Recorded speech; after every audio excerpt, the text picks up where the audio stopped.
What's going on, guys? Welcome back to the review and discussion for UnOrdinary episode 252. This chapter, I'm conflicted about this chapter because a lot of the things I wanted to happen from my last discussion, like you guys said, they happened. They happened in this video, or in this episode. Basically, exactly what I wanted to happen happened, but at the same time, this chapter also left me kind of disappointed as well. So overall, let's just go ahead and jump right into it. So the chapter starts out with both Blyke and John in cuffs, and I believe this is actually, for John it's not technically the second time, but I mean, like, because clearly he was cuffed when Keon was dealing with him at the readjustment facility every time. But I'm going to count this as John's second time in cuffs, like, because this is like the second time he's being, I guess, held. I would say that his first time after the New Boston incident would count as a one time as a whole. Like, basically held in custody, I guess we could say. So we have Blyke and John. It's the second time for both of them in cuffs, like being held for questioning and everything. Blyke is just annoyed, just basically he's telling himself, like, great, just like this again. Fantastic, clearly referencing the stuff from the Corovo Mall incident. He does look to his side, though, and he realizes that John is freaking out again. John is starting to hyperventilate. He's starting to sweat really nervously and everything. And John reflects on his encounter with Keon, and he's thinking that he may see Keon again because of this incident, which clearly he does not want to do. The last time he saw Keon was just like Keon saying, like, hey John, like, I heard like you transferred here, like, I'm glad you're doing well. And even then, after Keon just saying that, I guess Keon being friendly, John was still freaking out. Anyway, Blyke just reassures John that when they realize that they're high-ranking students from Wellston, they'll just be let go, no problem. But we're going to talk about that in a bit as well when we get to another part coming up. So Blyke just says that, like, hey, like, they're going to realize we're students from Wellston and everything's going to be fine. Like, don't worry. And John just says, like, yeah, figures that's how it would go. Anyway, Blyke then asks John about John's actions, basically saying, like, when you first transferred to Wellston, you're posing as a cripple, letting yourself get beat up. Then you just started attacking all of us, going up the ladder and everything. And now you're just okay with getting hit again. Like, what's up with you? Like, why does it seem like you hate your own ability? And John just tells Blyke, like, he wishes he never had it, essentially. Like, he wishes he just stayed a cripple forever. Which Blyke also questions, because he asked John if John had never been happy, like, when he, like, discovered his ability, or, like, when he unlocked new stuff that he could do with his ability. Which is kind of funny, because we haven't really had that for Blyke, I don't think. We've had Blyke reflect on his new abilities and everything. But we haven't really seen, like, Blyke, like, like, jump for joy and everything. But, then again, joy's kind of hard to come by in the current storyline. Anyway, so as Blyke asks him that, John does reflect on all the times he was happy with his ability, like when he activated it for the first time to copy one of the assholes from New Boston. He just shot a little projectile, copying their aura, trying to explain to his dad that he activated an ability for once, at his first victory and everything. So after reflecting on that a bit, and after Blyke's question, John basically just tells Blyke that he feels he's just done way too much wrong, which is understandable. And this is something that John's been dealing with and reflecting on for forever, essentially. And yeah, he just tells him, like, he'd rather keep his ability to himself. He doesn't want to let his power consume him. But I think it is clear that John is starting to realize that's no longer an option. He does need to accept his ability. And I think, though he is still currently, like, kind of being hard on himself because he did go overboard in this instance, I think John is definitely realizing that, he can use his ability. It's okay to. He doesn't want to still, but, he can. Anyway. So, he just, like I said, he tells Blyke, no, I just want to keep it to myself. Then Blyke tells him that he's made mistakes too. And, definitely like the mistakes that we've seen Blyke make in the series, definitely not as bad as what John's done in the past. But you know, Blyke still says like, hey, like I've made mistakes too. Like I've messed up. I've misused my ability before. But he does bring up like I've had it lucky, and lately I've been realizing that. He talks about how he visited other districts and seeing what those people were going through, like, you know, like high rankers showing up, because basically said like low tier districts, they're ungoverned completely. Like people don't give a shit about them. They have to do everything on their own, and like, you know, one high ranker can show up and completely ruin everything for them. So he just decided, and Blyke tells him like, I decided, you know, like I got to use my abilities for others, because if I don't, who will? And John really thinks about that. He thinks like, who will?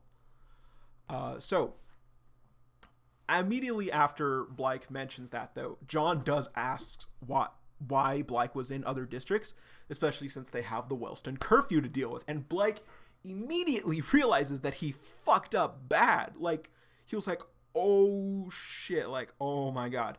So he comes up with a quick lie, just essentially being like, yeah, so I actually used to fall asleep on the train a lot, and I'd wake up in the wrong spots a lot.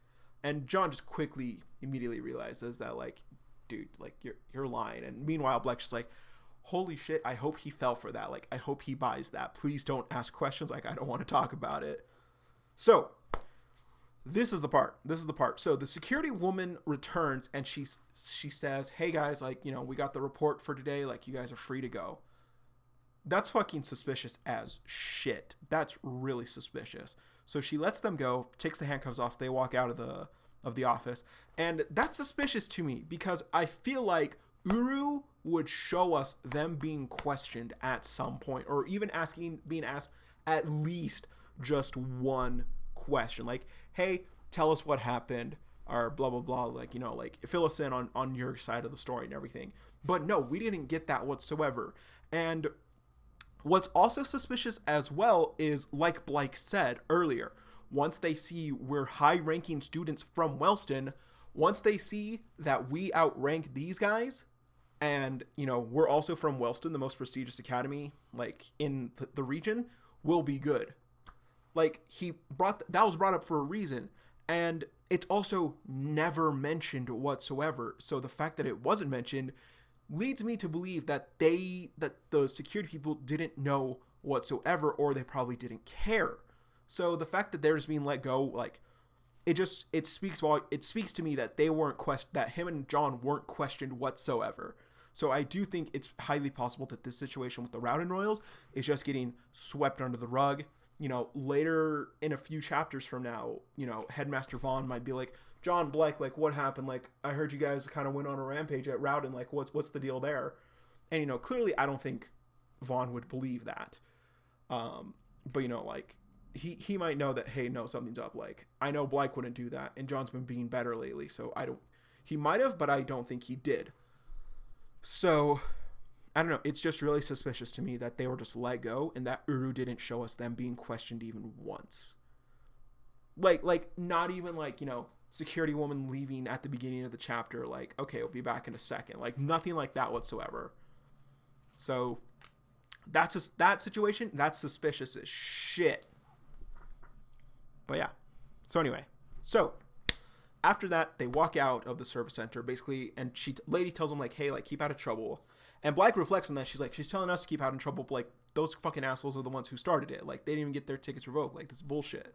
And John just offhandedly mentions, like, this is how it always goes. And, you know, he's right. It is how it always goes, unfortunately. Anyway, so, as they're walking out, Ison, you know, is waiting for the two of them. And he's just like, hey, like, you know, like, let's head back. Like, we got to get going. Like, we'll catch a cab. And Blyke walks over to Ison and is just like, okay, cool, let's go. Meanwhile, John is just like, oh shit, right, I got to figure out how to get back to Wellston. And I got to figure out where I'm going to stay tonight, because he is planning on staying, you know, to help out Seraphina for tomorrow for the mission. But he's like, crap, like, where do I go? Like, I don't have a place to go. And Ison just tells him, like, oh, John, like, come on, like, you're coming with us. Like, the club, like, agreed to let you stay. So we then get a quick flashback back to after the confrontation with the Rowden Royals, where Serafina and Arlo are talking to the club, not Remy. Serafina and Arlo, which is kind of, it's actually kind of weird that Sarah is the one doing the talking. I feel like it makes sense, like, character-wise, because of course Serafina is always going to have John's back, and like Serafina knows John, but also Serafina saw no bit of the confrontation whatsoever. I feel like it actually would have been better if Remy had done the talking. But like I get why Sarah did the talking. I get why it was Sarah and Arlo, because they're the trio. They're the god tier trio. So it makes sense that they're gonna start having each other's back from now on, in a similar manner to how Remy, Eisen, and Blyke have each other's backs. So they're talking to the club, and everyone. So a real quick funny moment that really happened is Serafina's just like, okay, so you guys still don't want to let John stay, and they even bring up, like, some grayed outs even bring up, like, Serafina, like, you can't just keep having us vote until we agree to let John stay. Like, doesn't that defeat the purpose of voting to begin with? I deadass thought that Serafina, like, she just starts off with, yeah, you're right, it does. I deadass thought Serafina was just gonna be like, but I'm Sarah motherfucking Fina, bitch, so revote. I totally thought that was gonna happen, but it didn't. Instead, she says, like, you're right, it does, but, like, we need to really look at the fact that John, that the safe house is about giving people a second chance. And John is trying to take that second chance now. He's trying to make a second chance. He's trying to do better now. And Arlo even points out as well that John has been making an effort since he's been back at Wellston. He hasn't antagonized anyone. He hasn't attacked anyone. He hasn't acted out anyone at Wellston. And there's even that situation with Zeke and Dylan where, like, John basically told Zeke, like, hey, knock it off and get lost. No use of his ability whatsoever back then. Again, props to you, John. That's character development. Way to go, Uru. Anyway, so yeah, John just basically points out that John is making an effort just the same as Serafina just did, and the students really start to consider that. And Sarah brings up that if they turn him away, it'd be doing the exact opposite of what the club is supposed to do. So I really liked that. I really liked that, you know, they were defending John, and they got the others to see what John was actually doing. So that was really sweet to see.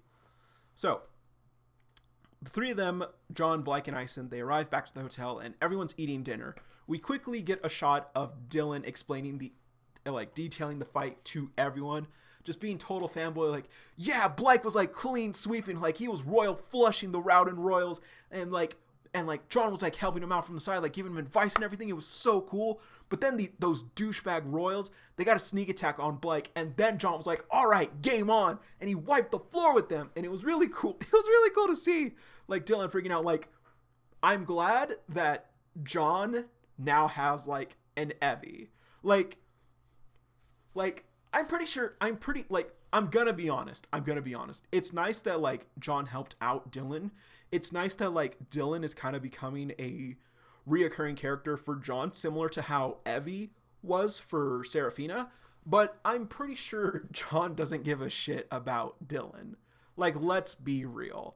Like, John does probably just think, like, oh yeah, like, I helped that kid out because, you know, he was like, I want to be better, and, like, you know, Zeke was being a prick.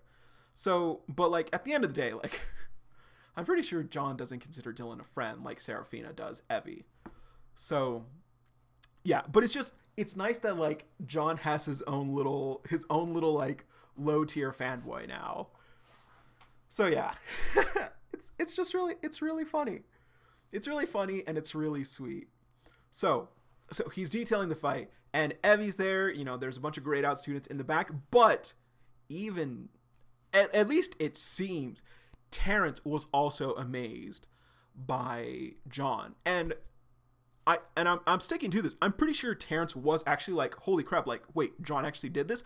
I'm pretty sure Terrence was also amazed, because whenever Terrence has appeared in panels in the past, like, even just, like, you know, like, mini panels, like, he's not the center focus, but he's definitely there, like, in the background, Uru has still made it a point to, like, show his expression, like, how he's really thinking. Like, Evie has been shown to be fangirling before, and Terrence is just there, like, cool. Like, yeah, that's cool. So the fact that, like, Terrence actually was like that was really, like, oh. So I think Terrence is still suspicious as shit, but like I'm pretty sure he was like, oh man, like Blyke and John like did that, like, yo, like maybe I was wrong. Anyway, so there's that. And after that, as Blyke and Ison go to get dinner, John is just kind of still standing looking around, and he notices that people are looking at him, and it's just grayed out students. Like, you know, we've seen the silhouettes before, but a lot of them are talking like, oh my god, it's John, like he's staring at us, and people are like, don't stare at him. But some other students are like, hey, like he's not gonna do anything. Like Arlo and Serafina like vouch for him, and he helped Blyke beat the Rowden Royals. Like it's fine. Like it's gonna be okay. So it's really cool to see like there is still definitely some unease, but it is nice to see like the populace of people wanting to support John growing, because before, if I remember correctly, at the safe house at the time of the vote, people who voted for John were just Dylan, Evie, and Arlo. And it does definitely seem like that pool is growing, the people who want to support John, which also brings up something I brought in the other discussion video as to if some people at Wellston still see John as the true king. I don't know. Like Dylan brought up, like these are the two kings of Wellston. So it does lead me to believe, like, do some people really still see John as the true king? Like, is that populace growing? And I do think John should accept the title as king, because he doesn't want it. We know why John doesn't want it. It's understandable why John doesn't want it, but it would be nice just to, you know, like, just once for John to be like, I'm the king of Wellston, or I'm a king. Like, John acknowledging that title. Like, it would just be really cool. It'd just be super cool. You know, the three kings, Arlo, Blyke, and John, or John, Arlo, and Blyke. Like, Wellston's situation is super fucky. Now that I think about it, you guys keep seeing me look over there, like, you know, top left corner for you, but it's my right. I have my God tier trio framed and my Remy Blyke Ison trio framed, and it's on my wall. So I keep looking up and pointing at that when referring to them. But like when I refer to the trios and everything. But yeah, the Wellston situation is super fucky, because the highest tier students at Wellston, the God tiers, don't want the position anymore. Well, I think Arlo definitely still wants it, but he is kind of like, I'm leaving soon. Like, there's no reason for me to take the title at this point. And of course, John is like, I don't want to be king. I was a terrible person. And Serafina's just like, nah, I'm good. And it's interesting that that's Serafina still, because there was the whole arc of Serafina being like, I ignored my responsibilities, and that's what led to this.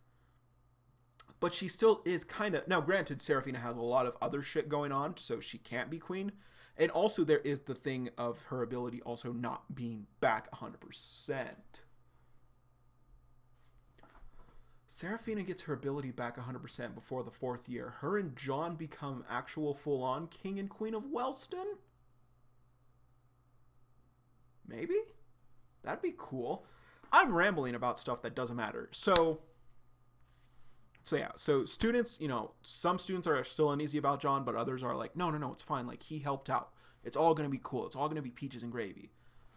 And then the chapter ends really abruptly. And this is also, like, what really, like, set this chapter sour for me. The chapter ends so abruptly, and not even, like, a cliffhanger kind of way, in just a way that's kind of like, what the fuck? That's how you end it? What? So John is still just taking everything in. He just sighs to himself. And then Sarah shows up like, hey, like, I'm glad you made it back. Like, come on, let's go eat. And that's where the chapter ends. And so it doesn't even like set up for the next episode for next week. And it's just so abrupt. And it's so strange to me, like how would the chapter float out? And I was just sitting there reading, and I was like, what the hell? Like, that's how you ended it? And at the same time, like I said, everything I wanted to happen in this chapter happened. So I don't know why I'm so upset with this chapter. I think it really is just how abruptly and strangely it ends that I'm just like, come on, like, I feel like we could have done a lot better, you know? like, I'm not sure if we're gonna, if next chapter is gonna be, open up them at dinner, talking about everything, discussing the plan for tomorrow. Are we just gonna jump to tomorrow with, Spectre stuff? Like, what's happening? So that really bothers me. Speaking of Spectre, though, it is interesting that we had no updates or anything about the blue hair guy with the black sweatshirt that was following John throughout the day. So the guy from Spectre, assumedly the guy from Spectre who Terrence requested to keep an eye on John. So we didn't hear anything about him. And again, the situation with the security guard, that was really suspicious as shit. So I'm interested to see what's going to happen. I hope next week's chapter is honestly better, because I honestly don't know why I'm so disappointed with this chapter. It doesn't make sense. I loved, like, everything that I wanted to happen happened, but I don't know why. I don't know why this chapter, the ending really ruined it for me. Well, not ruined, but the ending was really strange to me, and I'm just like, I don't like this. But yeah, next week, who knows, like, mission start, or Spectre's going to be like, hey, so we know that John and Arlo are here to have your back, so no, you absolutely need to be by yourself, and if we find out that they help you, yeah, we're going to kill you, or something like that. Like, someone also brought up that the mission is tomorrow. I completely forgot about the mission, if I'm being 100% with you guys. I completely forgot that Serafina still has the mission for Spectre tomorrow. Like, after everything that happened today, that was completely off of my mind. And someone pointed out, like, oh, she still has the mission. I was like, oh, fuck, she still has the mission. So, like I said, all 6 main characters are here. Something could still happen that drives the 6 of them together, and they have to like figure out, like, for all we, like, the main team for the mission is Serafina as, like, head, like, Spectre informant and everything, Arlo and John as her backup in secret for the mission in case things go south. But who knows?